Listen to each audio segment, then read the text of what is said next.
Shalom. Pada kesempatan kali ini, kami akan menjelaskan pendekatan geografi dari kitab Ester. Kelompok kami terdiri dari 6 orang. Yang pertama, saya sendiri, Stephen Sapat. Kedua ada Beladina Barus. Yang ketiga ada Daniel Benny. Keempat ada Daniel Andreas. Yang kelima ada Christina Nahak. Dan keenam ada Cynthia Angelin. Berikut adalah hasil pemaparan kami mengenai pendekatan geografi. Selamat menonton. Shalom.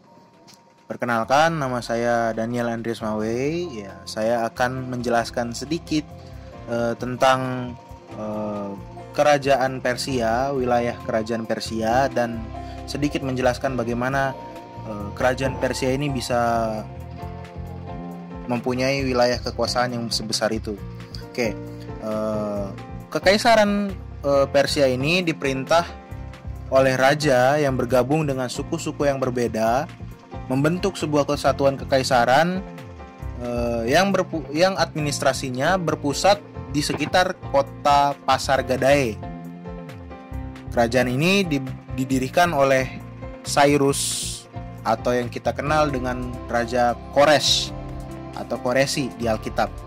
Ia bersama putranya Kambisus II menaklukkan Mesir, Kus atau yang kita kenal dengan Ethiopia, dan Kirene pada tahun 525 sebelum Masehi. Kemudian antara tahun 500 sampai 400 sebelum Masehi, Darius Agung yang merupakan anak dari Kambisus II ini dan putranya Darius Agung, Xerxes I atau yang kita kenal dengan Ahasiweros dalam kitab Ester, memerintah dataran tinggi Persia dan semua wilayah yang sebelumnya dikuasai oleh kekaisaran Assyria, termasuk Mesopotamia dan Siprus. Perluasan ini berlanjut lebih jauh dengan Anatolia dan dataran tinggi Armenia. Sebagian besar Kaukasus Selatan, jika kita lihat di peta, itu ada di bagian atas peta, ya. Dan kemudian Makedonia, sebagian Yunani dan Trakia, Asia Tengah, Laut Aral di bagian atas juga, dia adalah laut kecil di utara peta, di atas peta. Kemudian wilayah Oxus dan Jaxartes, wilayah ini ada di sebelah selatannya dari Laut Aral.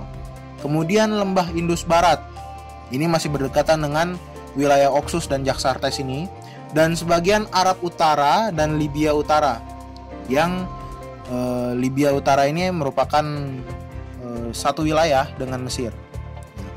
Kemudian puncaknya Kekaisaran Achaemenid atau yang kita kenal dengan Kerajaan Persia menguasai lebih dari 44% populasi dunia. Angka tertinggi untuk kekaisaran manapun dalam sejarah manusia. Sekian penjelasan peta Kekaisaran Persia pada zaman Ester dari saya. Ini merupakan pengetahuan umum. Kemudian saya akan menyerahkan kepada teman saya yang akan menjelaskan sisi Alkitabnya dari kerajaan Persia, terutama khususnya dari kitab Ester. Terima kasih. Salam. Nah, saya ingin presentasi dari kitab Ester 1 ayat 1. Nah, mengenai Ratu Wasti dibuang. Pasal 1, pada zaman Ahasweros, dialah Ahasweros yang menrajai 127 daerah, mulai dari India sampai Ethiopia. Nah, sedikit saya membagikan dari kitab Ester ini dari Raja Ahasweros. Nah, bagiannya wilayah. Bentang wilayah kekuasaan kerajaan Persia sebagai berikut, saudara. Di bagian barat, kerajaan Persia berbatasan dengan India. Di bagian timur, kerajaan Persia berbatasan dengan Ethiopia dan Mesir. Di bagian selatan, kerajaan Persia berbatasan dengan Arabia. Bagian utara, kerajaan Persia berbatasan dengan Yunani.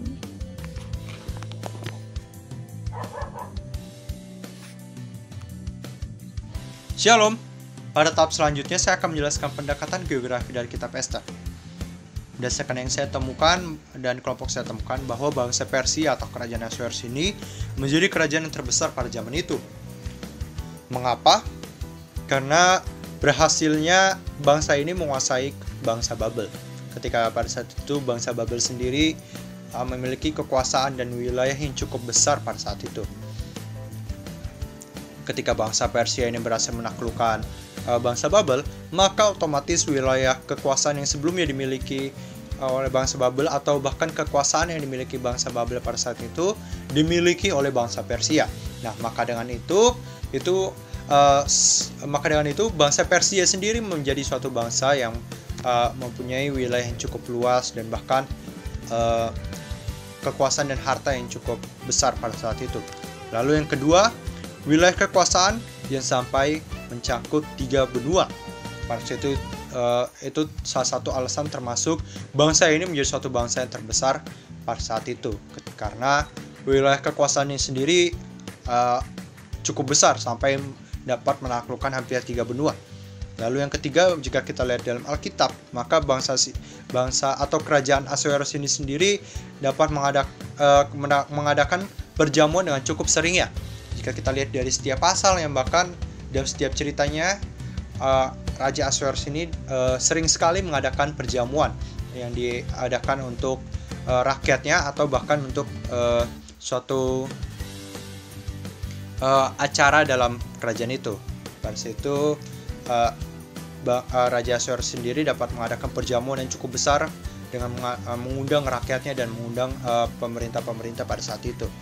Nah, maka dengan itu kita dapat menyimpulkan bahwa pada saat itu kerajaan Ahasuerus sendiri menjadi suatu kerajaan yang cukup besar atau bahkan cukup kekuasaannya itu cukup terbilang besar.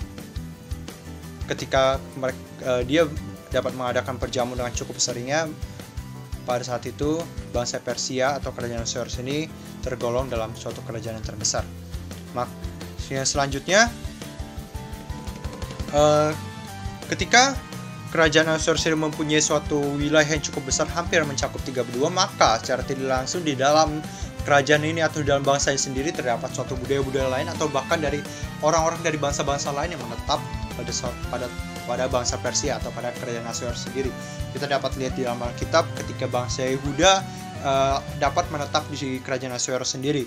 Itu merupakan salah satu bentuk dari wilayah atau kekuasaan bangsa Babel yang luas dan besarnya kerajaan Ahasuerus ini sendiri ketika dia dapat menampung bangsa Israel yang ketika pada saat itu melalui zaman pembuangan bangsa Israel.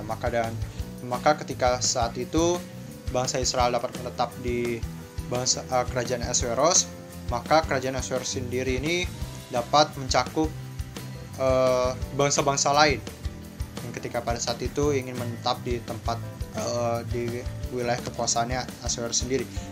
Nah, bukan hanya itu saja, ketika bangsa Persia dapat menaklukkan Babel, maka wilayah Babel sendiri sebelumnya sudah terdapat budaya-budaya lain yang menetap pada saat itu. Nah, maka dengan itu ketika bangsa Persia dapat menguasai hampir 3 benua, maka di dalamnya juga di dalam wilayah kekuasaannya terdapat suatu budaya-budaya lain yang tergolong atau bahkan masuk wilayahnya bangsa Persia ini sendiri. Maka dengan itu kita dapat menyimpulkan bahwa kerajaan Ahasuerus ini atau bangsa Persia pada saat ini merupakan suatu kerajaan atau suatu bangsa yang sangat besar pada zaman itu. Selanjutnya teman saya akan menjelaskan bagaimana wilayah kekuasaan dari bangsa Persia yang mencakup 3 benua. Baik, kita akan masuk ke bagian yang berikut. Kerajaan Persia ini dapat menghubungkan jalur komunikasi antara 3 benua, yaitu Asia, Afrika, dan Eropa. Pada zaman itu, kerajaan Ahasuerus merupakan kerajaan terbesar dan terluas pada zaman itu, dan merupakan kerajaan pertama pada zaman itu yang menghubungkan 3 benua. Benua pertama, yaitu Asia, ada di sebelah kanan, yang disebut India. Yang kedua, benua Afrika khusus sebelah kiri bawah yang disebut Ethiopia. Dan yang ketiga, benua Eropa ada di bagian kiri atas yang patokannya adalah Krete, itu disebut Yunani. Jadi kesimpulan dalam hal ini adalah menghubungkan hal komunikasi dan perdagangan pada zaman itu. Oke, baik. Di sini saya akan menjelaskan sedikit mengenai mengapa orang Yahudi berada di Benteng Susan, bukan berada di Yerusalem.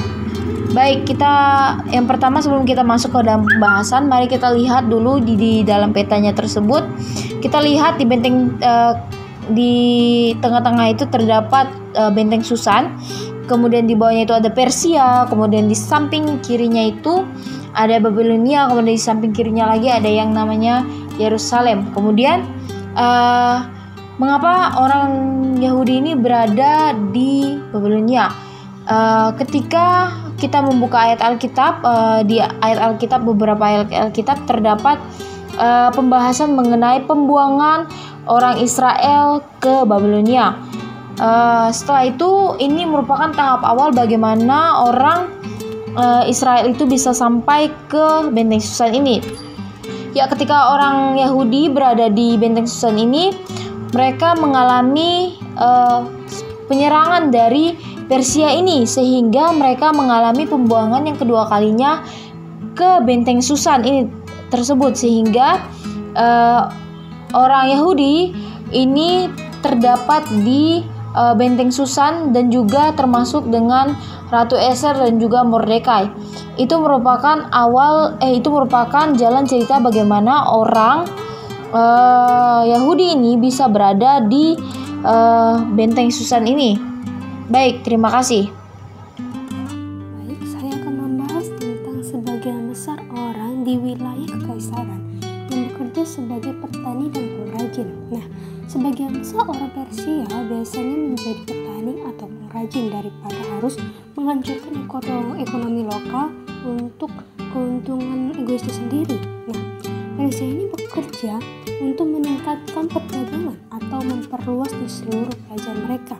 Dan di bawah pemerintahan Persia ini, perdagangan bisa dibilang sangat luas dan terdapat infrastruktur yang efisien yang memfasilitasi perdagangan di ujung kekaisaran. Dan tarif perdagangan adalah salah satu sumber utama pendapatan kekaisaran. Selain pertanian dan upeti, dan mereka juga mengembangkan sebuah mata uang yang resmi dan menerapkan hukum universal untuk dapat diterima di seluruh wilayah kekuasaannya.